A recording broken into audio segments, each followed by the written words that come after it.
Welcome back to the Growing Band Director Podcast. I'm here with Terry White. Terry, how you doing? Great. Awesome. We're doing a six-part series here on lots of jazz rep from grades 1 to grade 3. And we're going to divide this up by grade level and give you some analysis and tips on each chart. I think it's great because there's so many great charts out there. Some of them aren't even in print really anymore, but you could find them if you looked hard enough. And they're just sort of not on people's radar until you hear them played by another band. And you say, wow, that's great, Yeah. So if you can share all these ideas, which you've done here, this is terrific. And we both believe that grade level doesn't matter much. Right. Yeah. The cover of the color of the cover, forget that. I mean, you want it to work for your band, and that's most important. And even if you have a high school level band, you could have a book of charts that you could use for senior citizen night or whatever. They don't always have to be grade 4, grade 5 things. All these charts swing. All these charts are great. Right. They all work. Yep. So the first one we're going to do is an arrangement by Mike Story of the Great Blues Centerpiece. Yeah, it's a great tune in the jazz repertoire that the kids should have, they should be aware of. And the chart works really well because it's not that it's an easy chart, it's easy to put together. Mm-hmm. Let's check it out.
Terry and I were just talking that with that chart, obviously you can do lots of improvisation stuff. It's pretty easy to put together. Yeah, have all the kids learn the melody. You might have to print out a lead sheet for the kids who don't have the melody on their part. And then, in a performance and a rehearsal, you could select who's going to play the head on that first chorus before the full ensemble. That chart also has some very solid piano voicings, which are accessible to kids that don't read changes, and they make sense. And if you have every kid learning the head before they learn their harmony part to it, nothing like learning the third trumpet part, but you don't actually know the melody of the tune. Right. Yeah. And it's a great tune, even for a high school level, if you want to spend the time in your rehearsal teaching improvisation, because you can get right to the improvisation. It will take really very little time to learn this chart. And then you can get to that. You get down the road and it's festival time and you've had rehearsals canceled for whatever reason. You could always fall back on this chart as a last minute insert in your program and reap the rewards from the improv that you've been teaching. Some people call it a warm-up tune. Yeah, you use it a warm-up tune. Yeah. And you could also teach that tune by ear, depending on the level of your kids and all that. So, okay. Next tune we're going to do is also a B-flat blues. This is Beantown Blues Parade by Rick Hirsch. This is a second line chart. This is, from what I've heard, the easiest second line chart, but it's authentic and kids love it.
it's such a great gateway chart to second line music.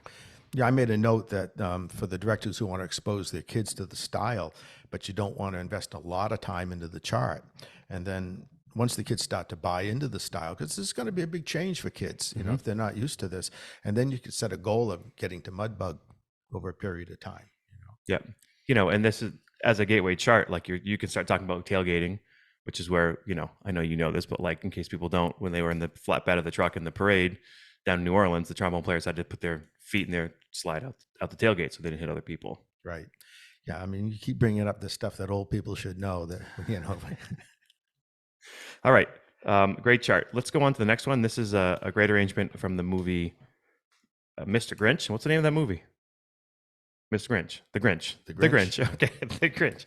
This is You're a Mean One, Mr. Grinch, also by Mike Story. Yes, I was just looking at the one prior to that. I was on the wrong chart. I just made a comment. You can't listen to this chart and not smile. I mean, and my wife's totally into the whole Grinch thing with the grandkids. So, and does it go up a whole step at the end? I forget. I forgot too. Yeah, there's a modulation at the end. I think it goes up a whole step. And it's a great tool for teaching legato jazz tonguing. Yeah, do. Yeah. So that's great. Let's check it out.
One of the things that it's really important for a lot of jazz bands to get out fairly early in the season, and you can participate on your holiday concert, but nobody wants to be rehearsing Christmas tunes in September, but sometimes in middle school, you have to start early enough. So the Grinch would be perfect for that. It doesn't take a lot of time to put together. You can get a performance in December, and performances are very, very important, regardless of what you're really playing. And the great thing is that with YouTube, you can look up all kinds of lists from the publishers of Christmas jazz, right, holiday jazz, because there's tons that swing. Oh, there are, and you invest a lot of time for that one performance. I remember on Don Doan's band, Willie Maiden did this beautiful medley called the Christmas Suite, and he wrote it for Maynard Ferguson.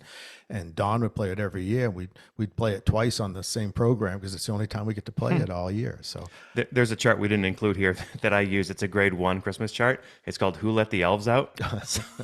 It's wicked funny. You get the kids screaming and the audience and all that. It's fun. Yeah, I mean, it serves a purpose for that. And if the kids are having fun and your audience is digging it, but your kids are getting a chance to perform fairly early on, and that's valuable. The next chart is actually a pivot from what we talked about. The next chart is one of yours. This is a chart on the Joe Henderson tune Mamacita. This a tune that I wasn't overly familiar with at first, and I think it was Phil Rich may have done it with one of your combos years ago. That's a very cool tune. And Conrad Herwig did it at Maine Allstate. Okay. Combo. And Pete Barenbreg kind of assigned it to me when we were coming up with tunes. I love the tune. I thought it was great.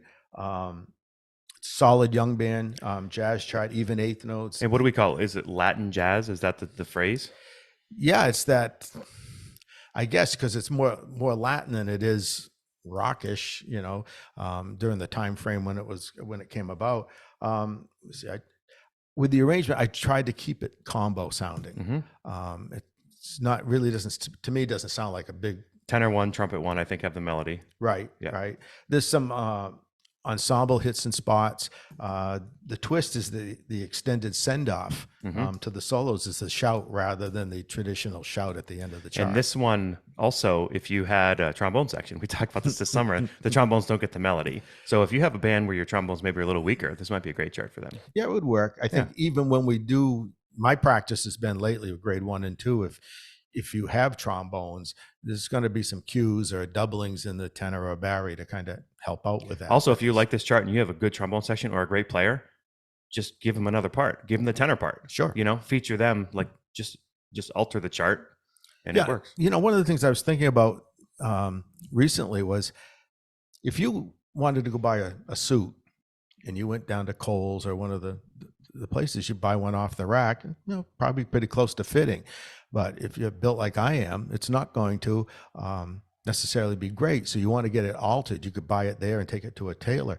I know recently I had to buy a new suit coat, but when I conduct, my arms come up, and all of a sudden it looks like my sleeves are too short. Well, how much do I add to that? So I took it to a regular tailor to make it look good. You can do that with charts. Take the chart as the basic sport coat off the rack and then make it work. There's nothing wrong with doing that. And a lot of these charts, it's pretty simple to do. Just it takes a little bit of time. You don't have to be proficient in finale to be able to do it. Just write it out by hand. All right, here's Mamacita, arranged by Terry White.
When I did Mamacita, I had kids just play the F minor pentatonic. And so even just 3 notes, I mean, you can do very simple improvisation on that tune. And I know there's some people that feel that younger students would have difficulty learning to improvise with a swing style. I'm not in total agreement with that, but the even 8th note thing would be even easier, I think, for them. Yeah. So, yeah, it's a great improv tune. Next tune is The Chicken. Where's The Chicken come from? What tune is that from? Is that originally Weather Report, Jocko? Oh, The Chicken's or is it in the that? standard rep. Yeah. Because I think Chris Berg brought it to the forefront with his great chart. Yeah. But here's a way of thinking: if you were into the total program, even if it were 2 different directors, this chart would work well at the middle school. Introduce the kids to the tune with the intent that when you're in high school, you get to Chris's chart. And it's a fun tune. It's sure. a really fun tune. It's kind of like Saturday Night Live. Yeah. Yeah. I mean, I think a lot of us need to think about the long term, not just within the year, but if you've got a jazz band at middle school and you're dealing with, say, 7th and 8th grade, look at the total picture over a 2-year period, and then look at the even larger picture about what these kids are going to be doing in high school and have a game plan. That doesn't mean you stick to it. I pick these charts. This is what we're going to do. You could be a little flexible, but have a long-term plan. I think a lot of times directors come back in September and they're at square one for the year. And I've had directors say, well, I can't really pick my charts until I know what I have in the band. Well, I think you can have a plan. Yep. You know. And then you can change the plan, but have a plan. Sure. Yeah. Sure. All right, here's the chicken, again, arranged by Mike Story.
The next chart is a great Cannonball Adderley tune that you arranged called Jive Samba.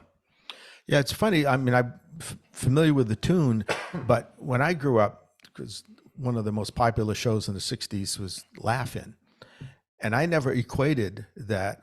Throughout the show, I'd hear da da da da da da, and I never equated it with this tune. Somewhere somebody did along the line. So when I went back and was starting to research this tune to do for Alfred, and I said, oh, that's where that comes from. It just never dawned on me. And because of the dissonances in this chart, it's a great chart to get the kids to think about playing in tune in unison. And then we start adding, the ninth to the minor third underneath, and that dissonance is created, which is really great for this tune. But I've had directors sometimes, I don't know if it was on this chart or another one, where I did a similar situation where we had the dissonance, actually email me wanting to know if that was a wrong note. Well, what was happening was the kid playing the bottom half of the half step was hearing it, and it was irritating to them, and they were probably trying to play the note up to get to the companion note next to it. And I said, no, that distance is right, but you got to get them to play it in tune. And also a tune like this, if you're doing a Cannonball Adderley tune, which we have a few on this episode series, it opens you up to listen to Cannonball. Oh, sure. And also, you're a big proponent of you don't have to do a ballad. Right? It's all about change of pace. So this is a tune that actually might work as a second tune, could work as a first tune, could work as a third tune. It kind of works in a lot of different ways. All things being equal, coming out of the pandemic, obviously, we were a lot more flexible about things. But prior to that, there were middle school bands that would do a ballad because they had grown up with that, the concept of, well, you have to do a ballad. No, you don't. In middle schools, it's tough to do a ballad, because even if you play everything according to what's on that page, it's tough for the rhythm section to support that chart. Yeah. A pro level or even high school level student, they'll know what to play and where to play it in a ballad. Yeah. But in middle school, there are sometimes it just plods on and never ends. And if it slows down, that's the death of it. Oh yeah. So.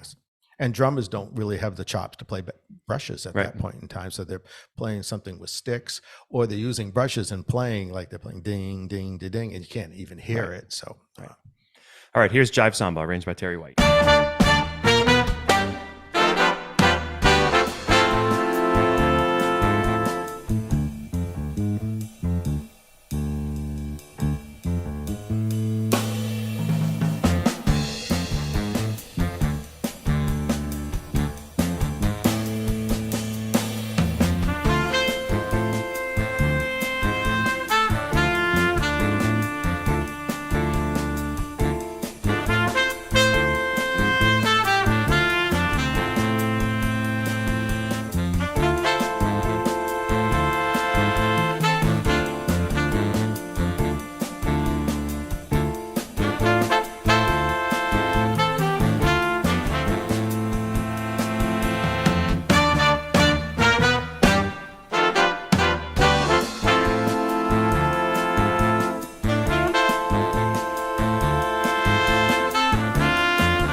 the next chart is written by Patrick Broadbent and recommended to us by Becky Mallory.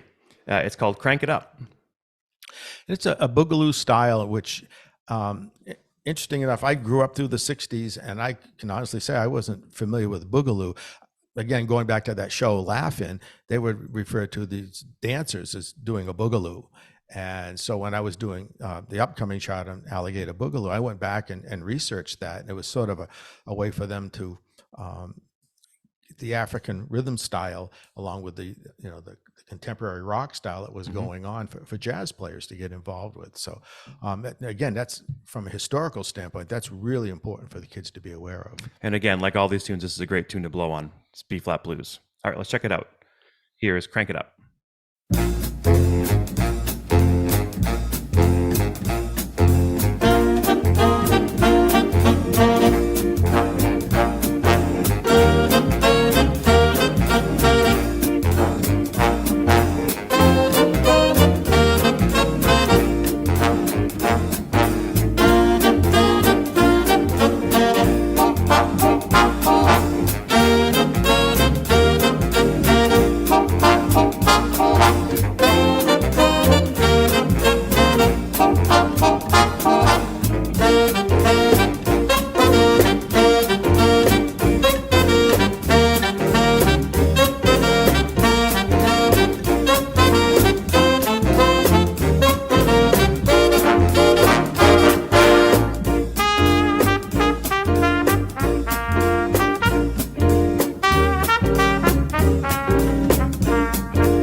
Again, our last chart for this episode is Alligator Boogaloo, again arranged by Terry White. This is the Lou Donaldson tune. Right. One of the fortunate things for me as a writer, Pete Berenberg, my editor at Alfred, turned me on to a Lou Donaldson tune several years ago. It might have been Foot Patent Time. Yeah. And that I was just fell in love with the tunes for he's a happy player. In the same way that we listen to Clark Terry play, and it's just cheerfulness in their playing. And I find that with Lou, and a lot of similarities between him and, maybe not from a technical standpoint, to Charlie Parker, but the sound and some things that are pretty unique that I really enjoyed. And as I started to listen to more of his tunes, I think these are very accessible for younger kids, and they work really well. And again, the Boogaloo style is important for the kids to learn. It's pretty straight ahead B-flat blues, open for solos. The kids will hear it as a rock, but that's a good stepping off point to explain what Boogaloo is. It's not really anything difficult for them to learn. So, yeah, kids love this chart too. Great Barry part. Yeah, that's yeah. Barry players always end up with the short end at middle school. All right, here's Alligator Boogaloo.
We sincerely appreciate you taking your valuable time and listening to the Growing Band Director podcast. Your students are very lucky to have a band director like you.